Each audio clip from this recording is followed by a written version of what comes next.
அதெல்லாம் ரிப்போர்ட்டாக எடுக்கணும். சரிங்களா? ரிப்போர்ட்டுன்னு கொடுங்க. அதையும் நீங்கள் என்ன கொடுத்துக்கோங்க, டபுள் ஆர் மார்க் கொடுங்க. அதுக்கப்புறம் என்ன கொடுத்துருங்க, ஃபினிஷிங் கொடுங்க.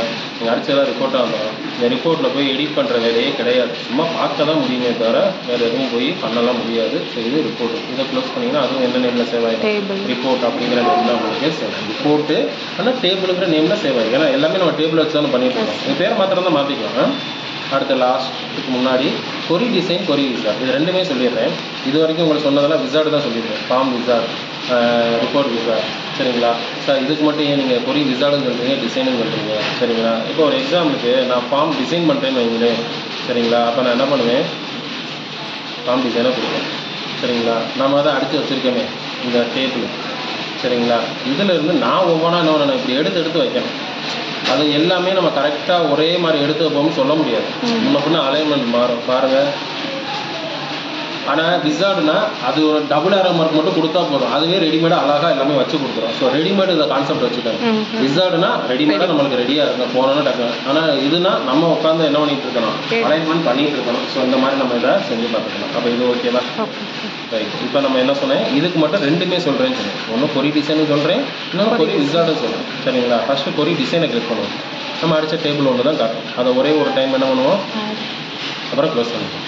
அதுக்கப்புறம் இதில் உள்ளே போயிட்டு ஐடி, அதுக்கப்புறம் இதில் உள்ளே போயிட்டு நேம், அப்படியே ஒவ்வொன்றா கிளிக் பண்ணி நம்ம அங்கே எந்த ஆர்டரில் வச்சுருக்கிறோமோ அந்த ஆர்டர் படி என்ன பண்ணுறோம், எல்லாத்தையுமே எடுத்து வைக்கிறோம்.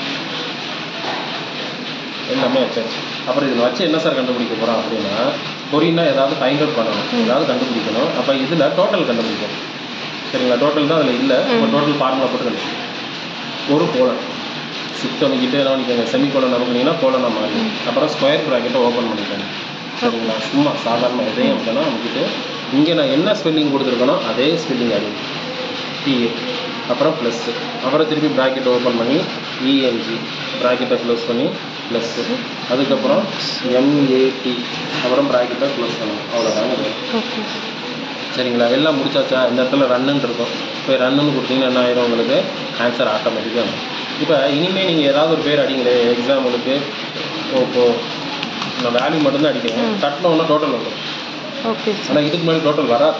இப்போ வந்துடும். ஏன்னா இப்போ ஃபார்முலா போட்டிருக்கோம். இதுக்கு பேர் தாங்க என்னதுங்க, கொரி அப்படின்னு சொல்லுவாங்க. இப்போ நீங்கள் ஓப்போன்னு அடிச்சிருக்கீங்க. எதில் அடிச்சிருக்கீங்க, கொரியில் தான் அடிச்சிருக்கீங்க.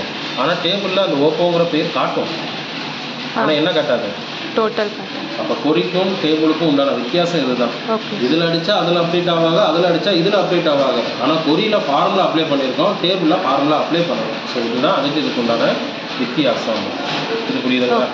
ரைட். அண்ட் லாஸ்ட்டாக முன்னாடி இன்னொன்று இருக்குது, கொரி விசார்ட். இப்போ ஒரு எக்ஸாம்பிளுக்கு கொரி விசார்ட்டை கிளிக் பண்ணுறோம். இதில் 4 டைப்பாக கொரி விசார்ட் இருக்குது. நான் உங்களுக்கு ஒரு சிம்பிள் கொரி விசார்ட் பண்ணி காட்டுறேன். ஓகேன்னு கொடுக்குறேன். பழக்கம் போல் என்ன பண்ணுங்க, டபுள் ஆர் மட்டும் உள்ளே தள்ளுங்க. எல்லாத்துக்கும் நெக்ஸ்ட்னு கொடுங்க. அதில் மாடிஃபைன்னு கொடுத்துட்டு ஃபினிஷிங் கொடுங்க. டேரெக்டாக ஃபினிஷிங் கொடுத்துறாங்க. மாடிஃபைன்னு கொடுத்துட்டு ஃபினிஷிங் கொடுங்க. இப்போ எல்லாமே அவனே எடுத்து வச்சு கொடுத்துருவான், நம்ம எடுத்து வைக்க வேணாம். இதில் கிரிட்டீரியான்னு ஒரு கண்டிஷன் இருக்கா? இப்போ தமிழில் போய் கர்சரை வச்சுட்டு கிரேட்டர் தென் 50, 50க்கு மேலே யாரெல்லாம் தமிழில் எடுத்துருக்காங்க அப்படிங்கிறத கண்டுபிடிக்கணும். அப்போ நீங்கள் போய் ரன் பண்ணி பாருங்கள். 50க்கு மேலே வைங்களா? சரிங்களா? சரி, 88 இருக்கா? ரைட்டு. இதை போய் எடிட்னே பண்ணுவோம். இப்போ 90க்கு மேலே எவையெல்லாம் இருக்கா? அப்போ 2 88 போயிருமா? 90க்கு மேலே வேணும். அப்போ ஃபில்டர் பண்ணி என்ன பண்ணிக்கலாம், டேட்டாவை நம்ம ஃபைண்ட் அவுட் பண்ணி எடுத்துக்கலாம். இதுக்கு பேர் அவங்க என்னென்னு சொல்கிறாங்க, கொரி விசார்ட் அப்படின்னு சொல்கிறாங்க. சரிங்களா? அப்போ டேபிள் எப்படி பண்ணுறது, ஃபார்ம் எப்படி பண்ணுறது, ரிப்போர்ட் எப்படி பண்ணுறது, கொரியில் 2 ஐட்டம் சொல்லியிருப்பாங்க. ஒன்று கொரி டிசைன் டோட்டல் கண்டுபிடிக்கிறது, இன்னொன்று கொரி விசார்ட் ஏதாவது ஃபில்டர் பண்ணி டேட்டாவை கண்டுபிடிக்கிறது. ஸோ இது எல்லாமே நம்ம வரிசையாக என்ன பண்ணிக்கிறோன்னா செஞ்சு பார்த்துக்கோங்க. இதில் ஏதாவது டவுட்லாம் கேளுங்க. இது போக இன்னும் இதில் இம்போர்ட் எப்படி பண்ணணும், எக்ஸ்போர்ட் எப்படி பண்ணணும்னு இருக்குது. இதை தெளிவானதுக்கப்புறம் அதை சொல்லுங்கள். Okay, thanks.